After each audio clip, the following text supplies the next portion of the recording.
வெயில் காலத்துக்கு ஏற்ற வகையில் பச்சை பயிறு சூப்பு லஞ்சுக்கு ரொம்ப அட்டகாசமாக இருக்கும், குளிர்ச்சியாக இருக்கும். ரொம்ப அருமையான ரெசிபி. வாங்க இன்றைக்கி எப்படி செய்கிறதுன்னு பார்க்கலாம். எல்லாருக்கும் வணக்கம், நான் இளவரசி பேசுகிறேன். Welcome to my channel.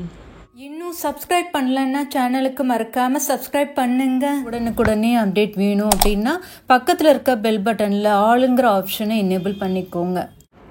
நான் 1 கப் அளவுக்கு பாசிப்பயிறு பச்சை பயிறு எடுத்திருக்கேன்.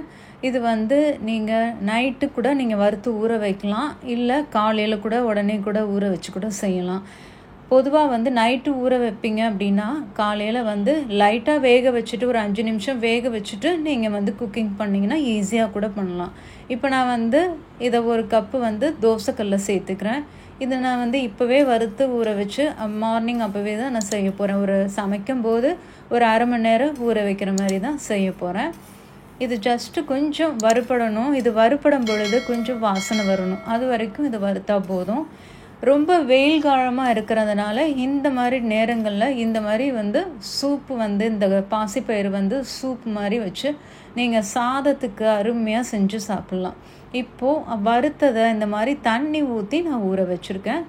இது நம்ம சமைக்க ஆரம்பிக்கிறதுக்கு முன்னாடி இதை செஞ்சால் போதும். ஜஸ்ட் ஒரு அரை மணி நேரம் ஊறட்டும்.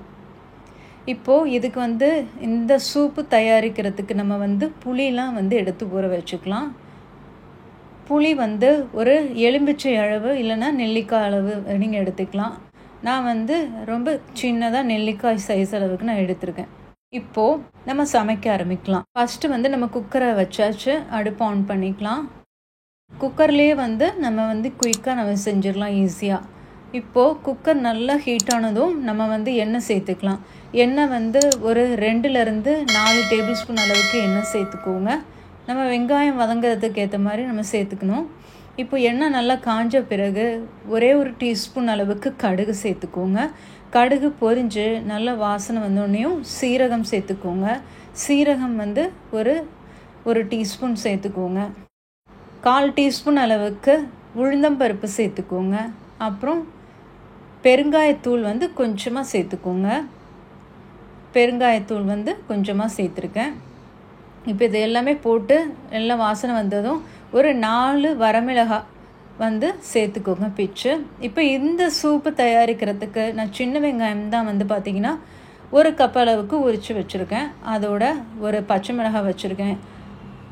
இதோட நம்ம ஏற்கனவே காரத்துக்கு வரமிளகாய் பார்த்திங்கன்னா 4 வரமிளகாய் சேர்த்துருக்கோம். ஸோ இது சரியாக இருக்கும். இந்த சூப்பு பார்த்திங்கன்னா ஒரு மிதமான காரமாக இருந்துச்சுன்னா சாதத்தில் ஊற்றி சாப்பிடும்போது ரொம்ப நல்லாயிருக்கும். இப்போ இது எல்லாமே நம்ம சேர்த்தாச்சு. இப்போது தக்காளி பார்த்திங்கன்னா ஒரு 2 தக்காளியை கட் பண்ணி அப்படியே சேர்த்துக்கோங்க. நல்லா பெருசாகவே கட் பண்ணி சேர்த்துக்கோங்க.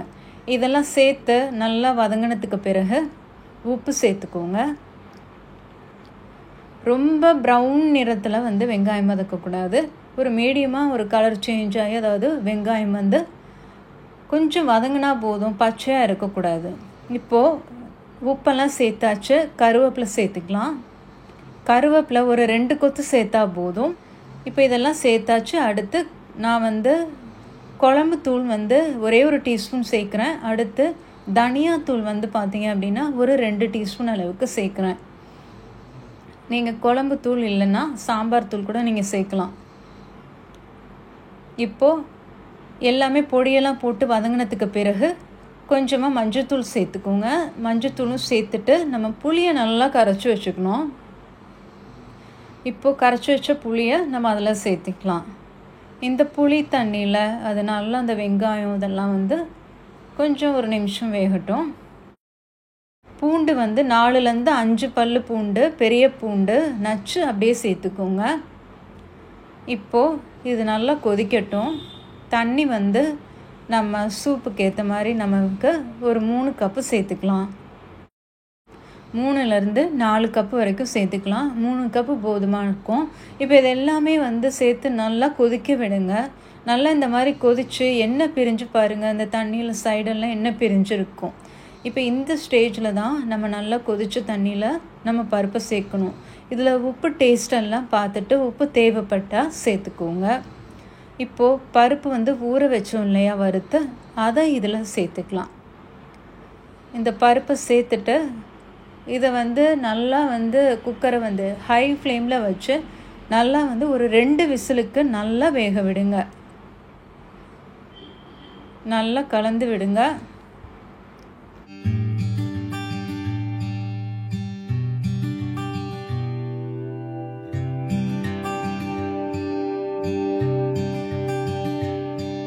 உப்பு சரி பார்த்தாச்சு, நல்லா கலந்தாச்சு. இப்போ குக்கரை மூடி ஒரு 2 விசிலுக்கு நல்லா ஹை ஃப்ளேமில் நல்லா வேக விடுங்க.